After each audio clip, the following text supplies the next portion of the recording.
ele era um monstro horroroso. Sim, ele era uma pessoa terrível. Mas ele continuava sendo uma pessoa. Ele não era doente, ele não tinha nada de diferente que transformava ele na pessoa horrorosa que ele foi. Ele só era uma pessoa ruim.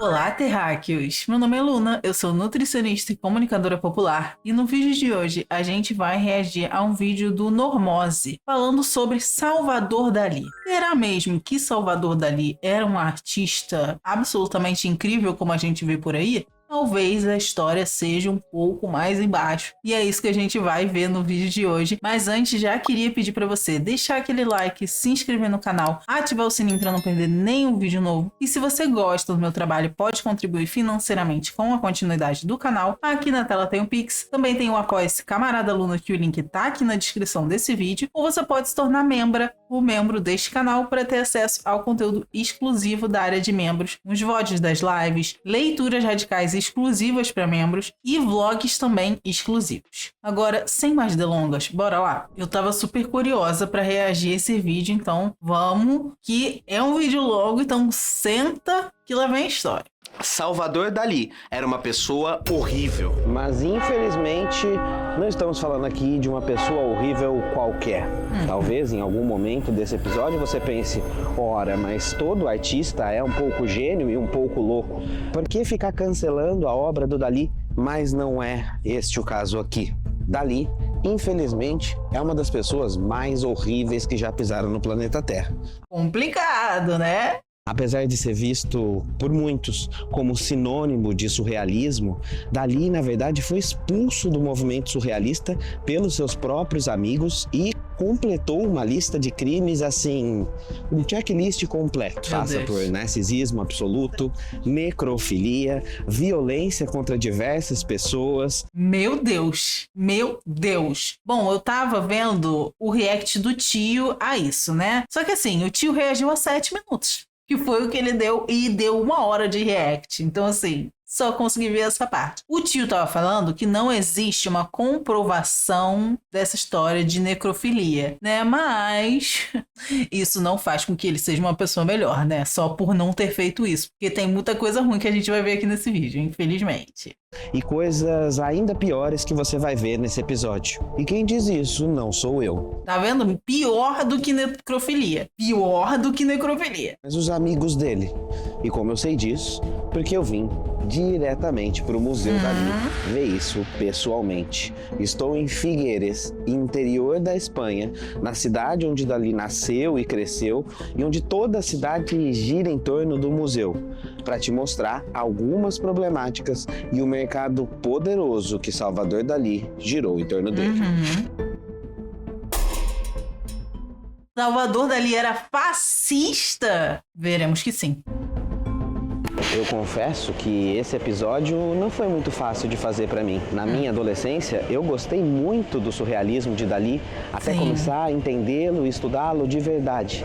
E talvez daqui para frente eu te faça repensar sobre as obras dessa pessoa. Lembrando que este que vos fala, né, Kenji Normose, ele é especialista em estética, né, apenas. Estuda pra caramba isso, além de ser historiador. É alguém com propriedade pelo que está falando. Vamos então dar um mergulho no surrealismo, olhar para toda essa história e refletir por que apagaram uma parte da história fascista desse artista. Eu estou muito feliz de produzir um vídeo externo como esse para falar de arte, de estética e de política, que é o assunto favorito aqui do Normose. Então, se você quer ver esse episódio, já deixa seu like, sua inscrição e seu sininho. Se inscrevam no canal do Norm, já deixem um like lá também, deixem aqui também, mas se inscrevam lá. Tá? E assim, gente, se enganam vocês que acham que foi só o Salvador Dalí que era fascista e esconderam isso dele, né? Tem vários artistas e pessoas famosas que eram ou são, né,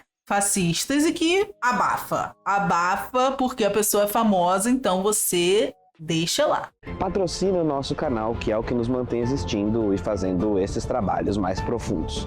Bom episódio, desculpe se eu te decepcionar e vamos matar Dalí. Você nunca me decepciona, Kenji. Le moustache is le constant tragical even in the human face. E aí vocês já sabem, né? Se viu uma pessoa com esse bigode aí, gente, não é uma boa pessoa. Eu sinto muito. informar. Não falha, tá? Essa teoria não falha. Remember, The constant tragic element. tragical element in the human face, all time. Has anyone... Charlie Chaplin, Hitler, Dali, Hitler! is the more violent phenomenon in one face, this awful capillary explosion of personality. Eu tô agora de frente à casa natal do Salvador Dalí, onde ele nasceu, aqui em Figueres, na Catalunha, em 1904. E a história do Salvador Dalí já começa de uma maneira, digamos, surreal. Quando Dalí nasceu, seu irmão já havia morrido há alguns anos. O nome desse irmão? Salvador Dalí. Meu Deus. O cara já cresceu o quê? Com esse trauma, né? De ter o nome do irmão que morreu. Cara, já salve-se quem puder essa cabeça. Ou seja, Dalí cresceu ouvindo da sua própria família que ele era uma espécie de reencarnação do seu irmão morto. Não, esse momento merece aqui uma coisa. Peraí, gente. O Dalí tem o quê? Emotional damage! Emotional damage. Completamente quebrado. O cara o quê? Cresceu achando que era a reencarnação do irmão, gente. Não é possível que essa cabeça seja normal. E a gente sabe que antigamente as pessoas não gostavam muito de terapia, não, né? Então... Carga tranquilinha para a cabeça de uma criança lidar, não é? Não à toa, em suas obras, nós vemos diversas passagens de reflexão, paranoia e angústia com esse irmão morto, como, por exemplo, tal Retrato do Meu Irmão Morto, de 1963, quando Dalí já era quase um senhor de meia idade. O Dalí escreveu, abre aspas, éramos 2 gotas d'água, mas tínhamos reflexos diferentes.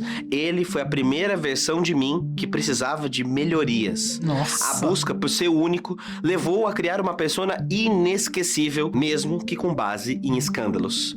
Isso fez com que Dalí passasse a vida inteira lutando com fantasmas internos e uma necessidade única de ser especial, desesperadamente lembrado. E talvez por isso ele tenha se tornado obcecado para criar essa persona que todo mundo lembra, custasse o que custasse.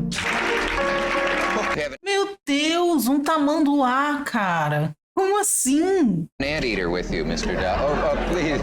Foi aqui, nessa casa, que logo aos 5 anos, Salvador Dalí um dia encontrou um morcego coberto de formigas e decidiu estraçalhar o morcego e comê-lo.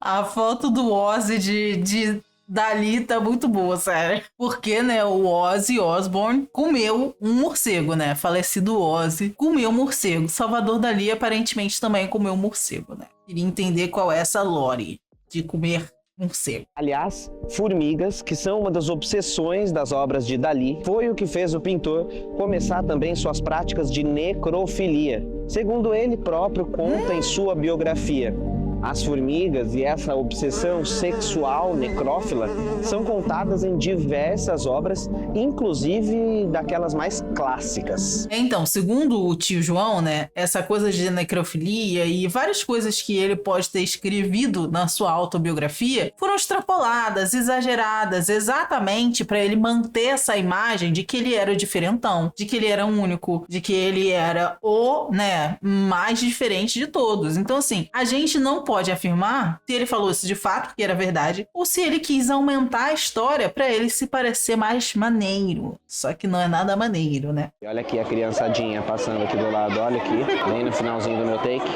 Aliás, aproveitando as crianças que passaram aqui, imagina que alguém com essa idade já dizia gostar de se vestir com capinha e terno de rei, cetro dourado e coroa e adorava posar em frente ao espelho, se sentindo o imperador do mundo. Megalomaníaco, né? Megalomaníaco. A sua autobiografia escreve, abre aspas, aos 6 anos queria ser cozinheiro, aos 7 Napoleão, e essa obsessão só cresceu desde então. Meu Deus. Com 14 anos começou a frequentar as escolas de arte e logo depois o seu pai passou a investir nisso como forma de também tirar um cascalho, e foi aqui em 1918 que o seu pai produziu a primeira exibição de arte feita por Dalí, no Teatro Municipal da cidade. Riquinho, né? Cheio de dinheiro, o pai investe nele virar artista, então aprende a pintar, desenhar. Depois o pai, o quê? Ainda põe um lugar pra ele expor as obras dele. Achei uma coisa de quem tem dinheiro. Que depois virou o Palácio de Dalí, o museu que a gente está olhando. Palácio. Foi nessa época também que Dalí conheceu o futurismo, tão em alta naquele momento, que depois levaria ao surrealismo, que vamos falar daqui a pouco. Mas tomou também uma grande pancada na vida. Sua mãe morreu precocemente de câncer e tirou uma das poucas conexões que Dalí tinha com as pessoas, uma das poucas pessoas que conseguiu se conectar com Salvador Dalí. Isso vai alterar o seu tipo de obra dali para frente, até porque passou a viver com o seu pai e desenvolver cada vez mais as paranoias. Sobretudo porque pouco tempo depois o seu pai se casou com a cunhada, a tia de Dalí, algo que ele descrevia como grotesco. Cara, é trauma atrás de trauma. O emotional damage foi forte, né? Não só ele é o fantasma e reencarnação do irmão, como a mãe morre e o pai se casa com a tia. Gente, sério, casos de família tá perdendo pro Salvador Dalí. A relação entre pai e filho foi marcada por violência e repressão. O pai obrigava Dalí a olhar para um livro repleto de imagem com pessoas com infecções sexualmente transmissíveis, para traumatizar o filho e fazê-lo temer sexo. Cruz credo, né, gente? E a gente sabe que tudo que é reprimido, normalmente, volta pior depois. Ele ficou tão traumatizado que cresceu com uma certa paranoia da masturbação. Ele conta que segurou a sua virgindade até os 25 anos e esse conteúdo reprimido virou ninfomania. Apesar de se considerar sexualmente impotente, ele desenvolveu uma certa obsessão pela masturbação quando mais velho, a ponto de contar que se masturbava mais de 10, 20 vezes ao dia diante O Grande Masturbador, que é o nome deste quadro, viu? De 1929, Olho sobre Tela. Tá? Olho sobre tela. do espelho. Ou seja, Peraí. Ele se masturbava na frente do espelho? Gente, o que é mais ególatra do que isso, né? tudo pro Dalí era o choque. E ele descobriu desde cedo o poder paralisante que um trauma tem na vida alheia. Durante a juventude, começou a frequentar museus, se fascinou por Freud e pela psicanálise e encontrou no surrealismo um jeito perfeito de expressar esse caos interno. Em 1922, ele se mudou para a cidade de Madrid e ingressou na Real Academia de Belas Artes de San Fernando. Acabou expulso pouco tempo depois por se recusar a fazer as provas, alegando, abre aspas, ser infinitamente mais inteligente do que todos os professores. Me poupe, né? Ah, por favor, cara. Veja, a Europa, desse momento, ainda digeria os traumas da Primeira Guerra, e novas formas de arte surgiam para lidar com esse absurdo. Era o nascimento do dadaísmo, como negação da própria arte, e do surrealismo. Foi nesse ambiente que o Dalí começou a moldar essa sua persona excêntrica. Cabelos longos, costeletas e roupas do século XVIII em pleno século XX, e ali também ele se aproximou de grandes nomes, grandes artistas, como Luiz Buñuel e o Federico Garcia Lorca, que foram grandes amigos do Dalí por um certo momento e participaram desse efervescente cenário que gerou depois o surrealismo. Nós já vamos olhar para essas obras alguns capítulos daqui pra frente. Capítulo 2, A Máscara de Gênio, a construção da persona Dalí. Desde cedo em sua vida, Dalí percebeu que para ser um grande artista do século XX, não bastava criar pinturas chocantes. Era preciso construir uma identidade que fosse ela própria uma obra de arte surreal. E ele se amou demais por pensar isso. Em sua autobiografia ele confessa, abre aspas, todas as manhãs quando acordo, sinto uma alegria suprema, a alegria de ser Salvador Dalí. Me pegou esse Johnny Bravo com a cara do Salvador Dalí segurando no espelho. Cara, o cara é realmente megalomaníaco. E pergunto-me maravilhado, que coisas maravilhosas esse Salvador Dalí fará hoje?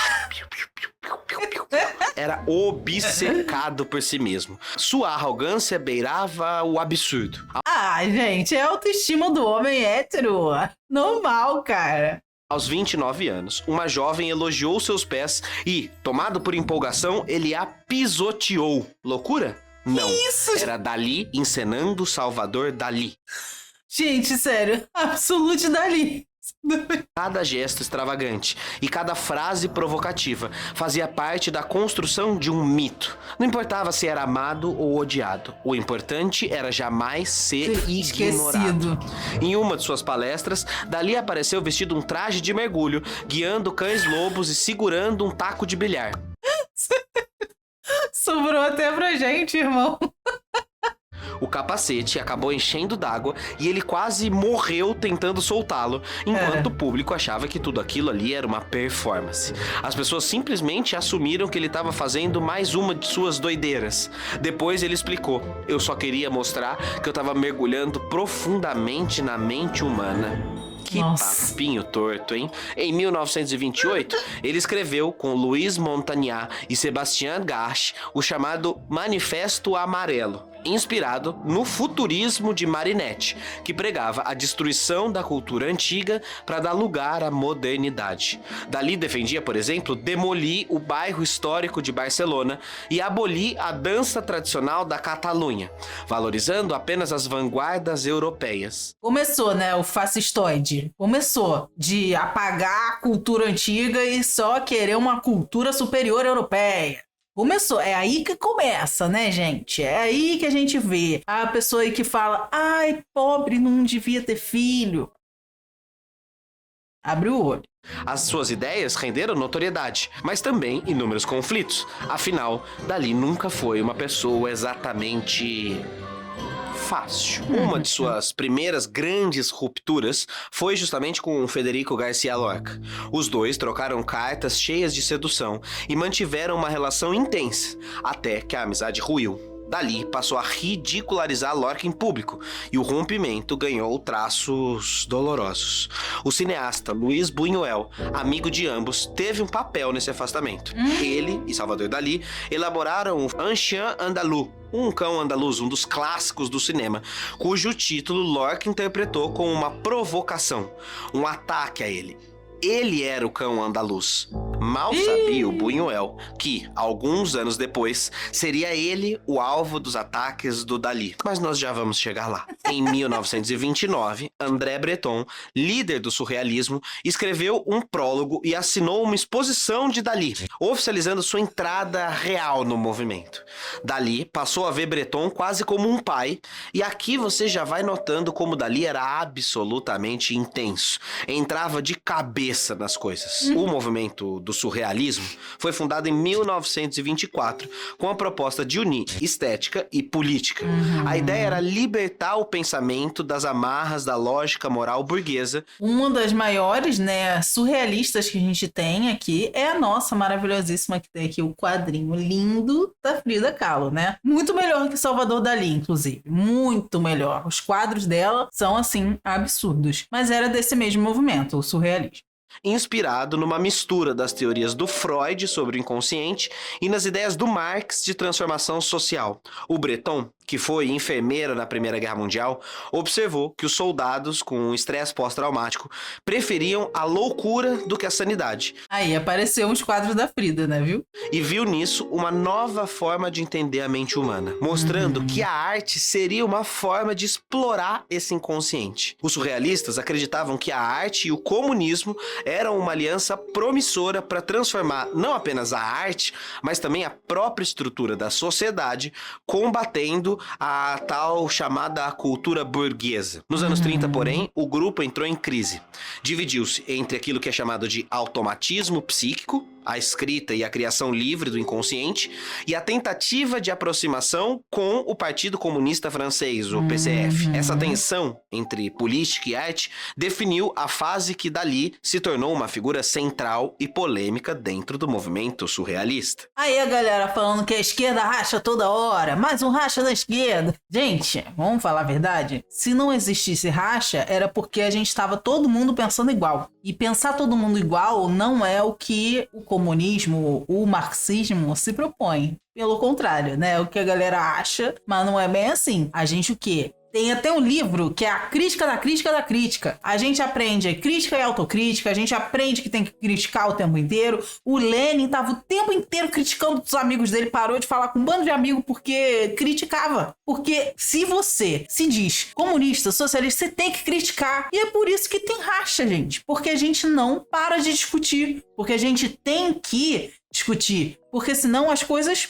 param. Simplesmente se conservam. E aí é conservadorismo. E a gente não é conservador. Pelo contrário. A gente é vanguarda. A gente quer o quê? Né? Criar coisas que vão avançar. Fazer coisas com que a sociedade avance. Porque até hoje a história da humanidade está sendo uma luta de classes, né? E aí a gente não consegue evoluir como humanidade. Então a gente quer o quê? Evoluir como humanidade. O surrealismo tentou isso, né? Salvador Dalí, apesar, né, de ter feito parte do movimento, não fazia isso muito bem. E pelo que a gente viu, ele era bem herdeirinho, bem burguesinho, né? Então, criticar a burguesia. Talvez ele não quisesse criticar a própria classe. E agora é assim, esse dilema de arte e política é bem conhecido para quem estuda isso academicamente, mas costuma passar despercebido para quem é de fora do meio. Por isso aqui eu vou fazer uma pausa para uma explicação rápida, mais teórica, mas que vai ser importante para o roteiro. É assim, o automatismo é uma técnica que busca libertar o inconsciente por meio da escrita, da pintura ou de qualquer outra arte,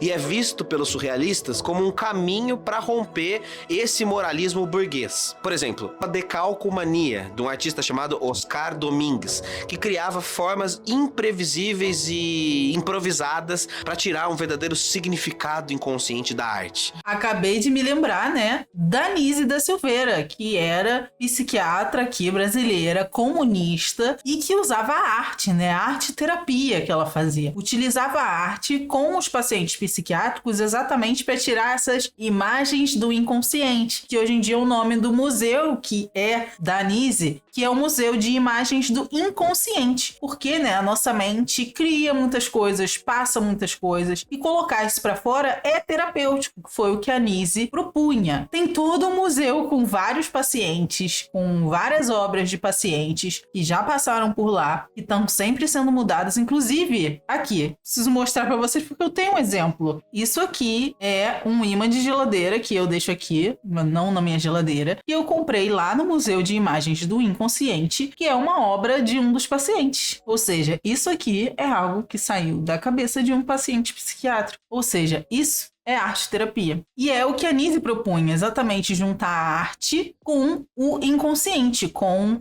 o mental, com o que o Freud já estava pensando. A Nise não era tão próxima do Freud, ela era mais próxima do Jung. Ela, inclusive, trocava cartas com o Jung. Tem lá no museu as cartas e os conteúdos das cartas que ela trocava com o Jung. Então, a Nise tinha todo esse envolvimento profundo com arte-terapia e inconsciente. A ideia é libertar a mente das restrições. Essa é mais ou menos a brisa. No entanto, o movimento enfrentou um impasse. Como conciliar a busca individual pela liberdade criativa, psíquica, com um engajamento político da coletividade? O problema é que o Partido Comunista Francês exigia uma disciplina ideológica e um compromisso doutrinário que era visto como oposto da liberdade absoluta defendida pelos surrealistas. Para o Partido Comunista Francês, esse movimento era muito distante da classe trabalhadora. E o Partido Comunista criticava o excesso de experimentalismo dos surrealistas como uma forma de alienação pequeno-burguesa. O automatismo, que para os surrealistas era uma revolução, para o partido soava apenas como formalismo estético. E isso se tornou um ponto sensível da treta entre surrealistas e Partido Comunista Francês.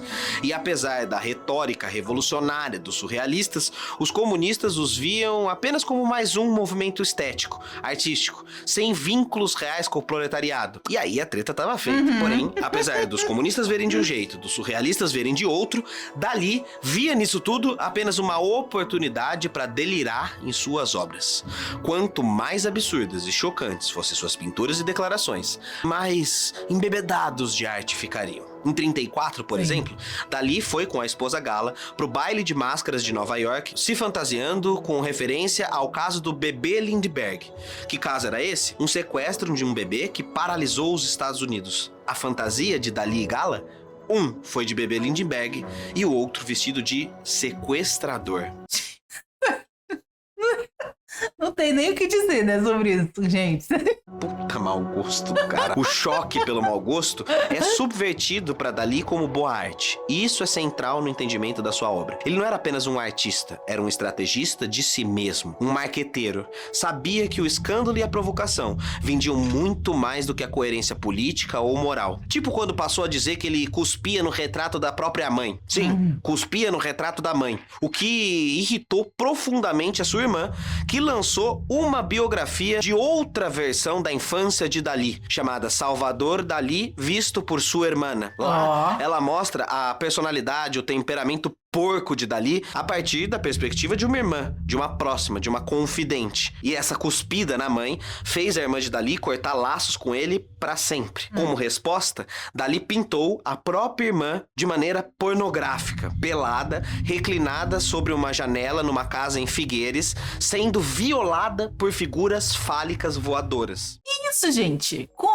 Pera, como assim? Vai fazer uma terapia. Pelo amor de Deus, tá parecendo o Grok tirando a roupa das mulheres. Que a gente vai falar sobre isso também, né? Falando aqui de estética, arte, veio o assunto. Vamos falar. Segurem a onda, vamos falar desse absurdo também. Mas tá vendo? Nem precisava de IA. Antigamente, os pintores faziam. Os pintores, né? O nome dessa obra é Jovem Virgem Autossodomizada por Chifres em Sua Própria Caristia. O bagulho é nojento, mas para compreender melhor por que Dalí era fissurado pelo choque, que depois vai se transformar pelo amor a Hitler e a Franco e os seus anos morando na Espanha fascista, precisamos entrar na questão do método e o seu encontro com Lacan. É o chamado método da paranoia crítica. O burro podre. Assim se intitulava o artigo que Dalí sustentava uma tese original sobre a paranoia. Dizia ele que alguns têm um tipo de saber, uma faculdade de sentido, habitada por associações e interpretações delirantes. Era o que ele chamava de paranoia do delírio. Dalí define no programa O Burro Podre o método da seguinte forma. Abre aspas.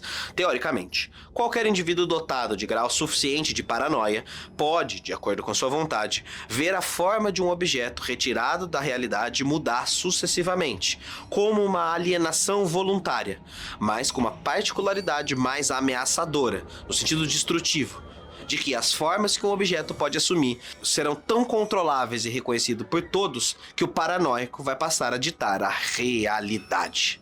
Isso encantou Jacques Lacan, que pediu para se encontrar com Dalí porque via que essa ideia tinha um potencial próximo daquilo que ele estava estudando sobre inconsciente. Dalí recebeu Lacan num quarto de hotel com um esparadrapo preso no nariz, esperando causar incômodo em Lacan. Lacan, impassível, escutou atentamente, e esse encontro marcou o início de uma convergência entre a arte e a psiquiatria. Gente... Não sei se tem alguém aqui que é lacaniano, mas eu já tô ligado também que o Lacan é uma pessoa controversa no mundo dos psicólogos, sério. Assim, uma pessoa controversa no mundo da arte, misturando com uma pessoa controversa no mundo da psicologia. O que vai sair, né? Algo que até então era raro até aquele momento. A paranoia era um método organizado, era tentar enxergar uma lógica interna no delírio, um jeito de ver padrões e significados em tudo. E isso se deve, segundo o método do Dalí, à capacidade do nosso cérebro de perceber conexões entre coisas que não estão ligadas. E para ele, o método era um jeito espontâneo de acessar esse conhecimento irracional, ajudando a reimaginar o delírio não como um erro, mas como um conhecimento alternativo. Assim, a obsessão, a repetição e o excesso se tornam caminhos de acesso, portas para o inconsciente. O erro é tão valioso quanto o acerto. E é isso que vai formar a base daquilo que a gente pode chamar de estética daliniana? Estética dalínica? Não sei. A estética de Dalí, que tem como base o delírio como técnica. Um processo para gerar imagens visuais intensas, perturbadoras, traumáticas. Tirando Dalí, desculpa o trocadilho, como um símbolo de tesouro oculto, de uma verdade que estaria escondido atrás da repulsa. O horror, a decomposição, o terror, portanto, não era uma mera degeneração, mas a revelação estética e filosófica por trás de uma obra de arte. Ou seja, raciocínio e paranoia não eram coisas distintas. Deste modo também, essas interpretações têm a mesma origem que os sonhos, cheia de olhares ambíguos, de mensagens de duplo significado, de convergências divergentes. É isso que interessava o Dalí até ali. De início, os surrealistas, representados pelo André Breton, até saudaram o método, dizendo que a paranoia crítica de Dalí poderia sim ser um instrumento de importância primordial para as artes e que o método poderia ser aplicado igualmente à pintura, à poesia, ao cinema, à construção de objetos e assim por diante. E de fato, o método no início tem uma visão até que interessante. Essas imagens de sonho, de desejo, transferidas para o mundo real, devolvia aos sonhos o seu status de documentação visual dos desejos escondidos das pessoas. Colocava o sonho, o delírio, o inconsciente no centro da reflexão. Por exemplo, na obra Subúrbios da Cidade do Crítico Paranoico, Tarde nos Arredores da História Europeia, de 1936. Mas por que esse título gigante também? Mas assim, parece bem uma coisa dos lugares por onde ele passou, os lugares onde ele cresceu, as coisas que ele viu, bem coisa de mente mesmo, memória. Dalí estava visualizando seu desejo pela esposa Gala por meio dessas formas circulares que se transformam em outros objetos e que vão dando essa experiência de erotismo, onde seios viram uvas, que depois viram cavalos, que depois viram caveiras. Gente, foi longe demais. Fui de 0 a 100 muito rápido, não peguei isso tudo não. Essa realidade instável, mutante, que interessava aos surrealistas e ao Dalí. O uso do desejo e do delírio como forma de arte. A cidade é um buraco repleto de desilusões e gritos interrompidos, com risadas para todos os lados. Essa porta que você vê à frente pode estar em Pequim, em Paris, em Londres, no Brasil, no inferno ou em qualquer lugar que só existe na sua imaginação. A cidade é uma máquina feita com o propósito de enlouquecer e de confundir.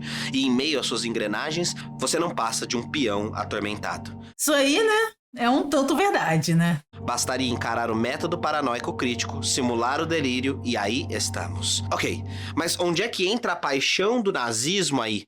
Note que até aqui no vídeo eu apenas disse sobre as acusações do Dalí ao fascismo e a fascinação do Dalí por Hitler, mas eu ainda não mostrei os fatos e as ações concretas e talvez você possa começar a pensar que isso era só um grande clickbait, uma grande boataria. E não é. Então, vamos ao próximo capítulo. A nojeira de Salvador Dalí e suas ligações com o fascismo. Se bem que não sei não, vamos. Não sei se eu quero, mas vamos. Capítulo 3. Fascismo e hipocrisia. A relação de Dalí com o autoritarismo. Agora vem a parte realmente desconfortável da nossa história. Esse Dalí, excêntrico, que é pintor genial dos relógios derretidos, acaba aqui. Nos anos 30, enquanto os surrealistas se posicionavam fortemente contra o fascismo e o nazismo, Dalí fazia exatamente o contrário. A admiração de Dalí por Adolf Hitler era clara e pública. Aí é foda, né? Comecemos pela obra Desmama de Móveis Nutrição. Nela você vê, digamos, uma mulher armário e que rapidamente percebemos que há algo tirado das costas dessa mulher enfermeira. Essa mulher é a cuidadora de infância de Dalí, Lucia. Desmamar significa acostumar a viver com algo que você se tornou dependente ou do qual se tornou excessivamente afeiçoado. Em algum momento, a criança mimada Dalí teve que aprender a viver sem Lucia, assim como ela o ensinou a viver sem a sua mãe. Essa figura está apoiada por uma bengala, a marca registrada do estilo do Dalí, e à primeira vista, essa pintura não parece especialmente controversa, muito menos nazista, certo? Mas há um porém. Tá vendo essa abraçadeira aparentemente inofensiva? Essa abraçadeira era na obra original do Dalí uma suástica nazista, até os seus amigos surrealistas mandarem Dalí pintar algo em cima dela. O método paranoico de Dalí se encaminhava para uma estranha obsessão. Ou, segundo as palavras do próprio Dalí, um desejo obsessivo por Hitler. Conta Meu Dali Deus, numa cara. carta, abre aspas, sua carne, que eu imaginava mais branca do que branca, me arrebatava. Não havia motivo para eu deixar de dizer a todos que, para mim, Hitler era a imagem perfeita do grande masoquista que desencadearia uma guerra mundial apenas pelo prazer de perder e se enterrar nos escombros. Frequentemente, sonho com Hitler como uma mulher, e ele me excita no mais alto grau. Gente, eu tô assim um pouco chocada, no caso, assim, sem reação, chocada, sem saber o que falar. Porque, meu Deus! Fecha aspas de Dali. Dali enxergava em Adolf Hitler alguém que transbordou a paranoia para o mundo e transformou o masoquismo em ação, em nome da destruição. Em junho de 33, 6 meses após Hitler chegar ao poder na Alemanha, Dali escreveu uma longa carta ao seu ex-amigo André Breton. Na minha opinião, devemos prestar muita atenção ao fenômeno hitleriano. Situar Hitler do ponto de vista surrealista, embora eu esteja convencido de que somos os únicos capazes de dizer coisas bonitas sobre ele. Ele ainda alertou para aquilo que ele chamou de confusão perigosa dos intelectuais esquerdistas diante do fenômeno Hitler. A falta de percepção sobre o fascismo, segundo Dali, era uma fraqueza crítica da esquerda, que deveria abraçar esse fascismo. Aí, temos 2 caminhos possíveis para interpretar o que o Dali estava querendo dizer. A primeira é um convite ao desconforto. Investigar o fascismo não como uma anomalia monstruosa, mas como uma torção específica do comportamento humano dito normal. Nessa chave, precisamos abandonar o princípio de que o nazismo é algo fora da curva, incompreensível e monstruoso, mas como um exercício possível da potencialidade humana de se destruir e de destruir aos outros. Na real, acho que isso vai muito de encontro com aquela coisa de não ficar falando que pessoas que fizeram coisas terríveis são pessoas doentes, são monstros, sabe? Porque você tira esse papel de humanidade da pessoa, sendo que, no final das contas, era uma pessoa igual a mim, igual a você, igual qualquer outra pessoa que você conhece, que fez coisas terríveis e que merece ser responsabilizado. Porque quando a gente tira esse status de humanidade e coloca a pessoa como um monstro ou doente, aí é isso. A pessoa era doente, não tem o que fazer. A pessoa era um monstro. Não acontece, porque ele era um monstro. Não, acontece. Esse é o ponto. Acontece. Acontece com pessoas normais. Então, enfim, pensei isso aqui agora, porque me lembrou dessa coisa de que sempre que vai falar de Adolf Hitler, né, fala, ele era um monstro horroroso. Sim, ele era uma pessoa terrível, mas ele continuava sendo uma pessoa. Ele não era doente, ele não tinha nada de diferente que transformava ele na pessoa horrorosa que ele foi. Ele só era uma pessoa ruim. A gente não precisa e não deve patologizar uma pessoa para dizer que ela era uma pessoa horrível. The only difference between one crazy man and Dali is very simple. Dali is not crazy at all. E então, nesse ponto de vista, Dali estaria apenas provocando. E se as motivações fascistas não forem tão distantes das motivações que movem qualquer outra pessoa? E se houver, no coração do nosso sistema, um pequeno fascista pulsante sempre esperando a hora de entrar em ação? Por essa hipótese, conseguiríamos explicar por que toda hora tendências autoritárias reaparecem como se fossem parte do tecido social. O fascismo não é, portanto, uma aberração, mas um sintoma de um sistema doente. E talvez, só reconhecendo isso, seja possível combater o fascismo com alguma eficácia. Porém, tem um segundo caminho de explicação, que é bem mais perigoso. A trajetória de Dali pode ser lida com um mergulho tão profundo no delírio crítico que a fronteira entre a crítica e a contaminação desapareceu. O conhecimento virou o espelho. Sim. E o espelho, de tanto ser olhado, quebrou. A tentativa de compreender o paranoico absoluto pode ter se tornado pouco a pouco paranoia. Uma aproximação, uma simulação, até virar identificação. Você começa imitando o abismo e quando percebe, é o abismo que tá te imitando. E aí vem o ponto sem retorno.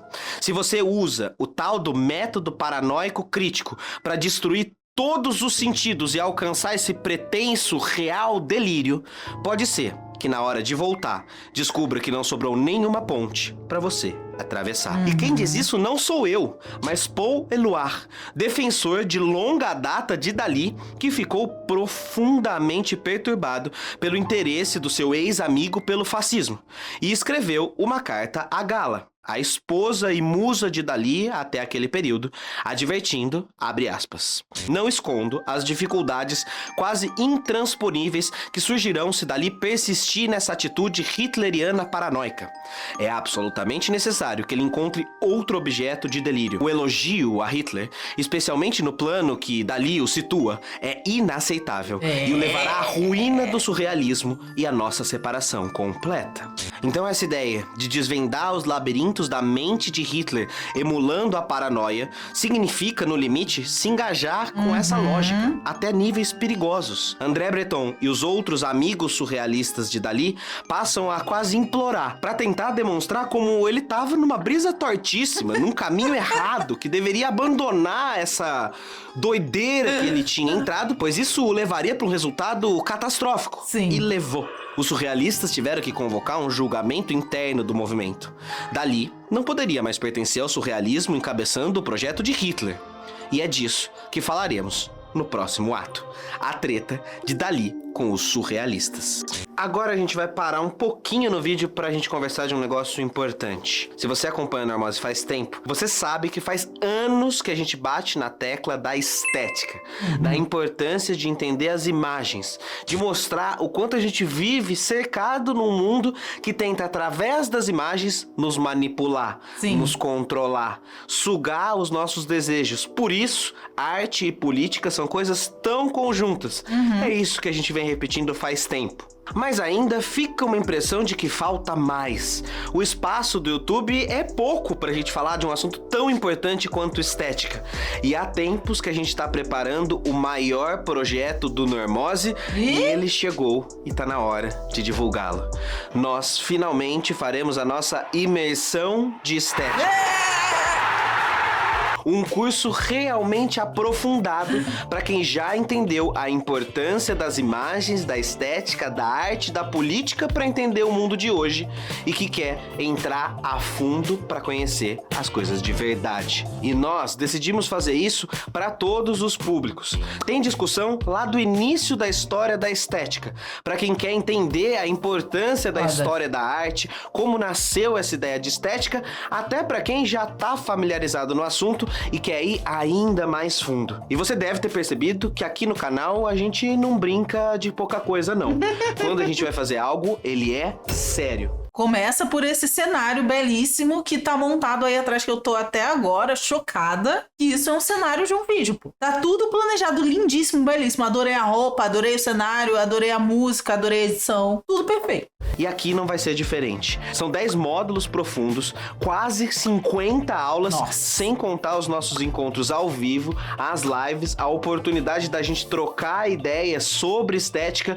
E enfim, a gente tá fazendo esse projeto com tanto carinho que é até difícil divulgá-lo depois de tanto tempo. O primeiro vídeo do Normose sobre estética já faz mais de 5 anos.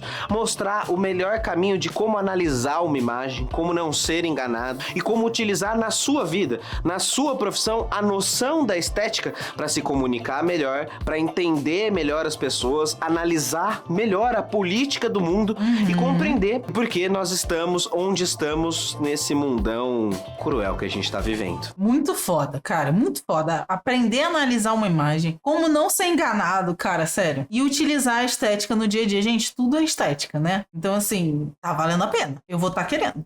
E aí eu vou te jogar uma real, tá? Fazer isso custa caro. E a gente ficou com muita dificuldade de como lançar essa imersão de modo com que a coisa não fique cara, que fique acessível, porque a gente quer que mais pessoas acessem isso urgentemente, porque a gente julga que esse assunto é fundamental.